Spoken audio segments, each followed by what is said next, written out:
j'ai trouvé un magnifique album avec des photos de 1900 de Tunisie, ce qui nous fait voyager dans le sud tunisien, à Gafsa, à Tozeur, à Chénini, à Sfax. En 1900, nous sommes en pleine période coloniale et la Tunisie est alors un protectorat français, ce qui signifie que le bey, c'est-à-dire le souverain local, il reste officiellement en place, mais en réalité, le vrai pouvoir est exercé par les Français.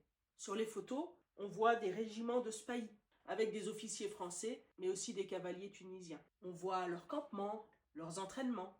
On voit les militaires vaquer à leurs occupations, par exemple nettoyer leurs armes, préparer le repas, raser la tête d'un camarade, couper des feuilles de palmier pour réaliser un abri. On les voit aussi faire un concert avec des instruments traditionnels, le bendir, le chapeau chinois, la raïta.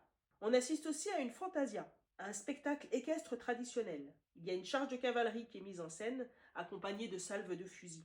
Mais ce qui m'a le plus plu dans cet album, c'est lorsqu'on voit la vie quotidienne de la population. On voit des familles près de leurs huttes de paille, des chameliers dans le désert, des femmes lavant des olives dans l'oued, des chameaux se désaltérant. On voit des gens dans leurs demeures troglodytes. On se promène sur la place du marché. On admire une splendide oasis à Tozeur. On peut voir aussi des tisserands devant leur maison. Un campement de nomades, les Ksours, qui sont ces magnifiques greniers à grains. On peut voir aussi des gamins, qui sont des petits marchands qui vendent quelques objets, mais également un cadi, c'est-à-dire un homme important qui était chargé de juger les affaires civiles et familiales.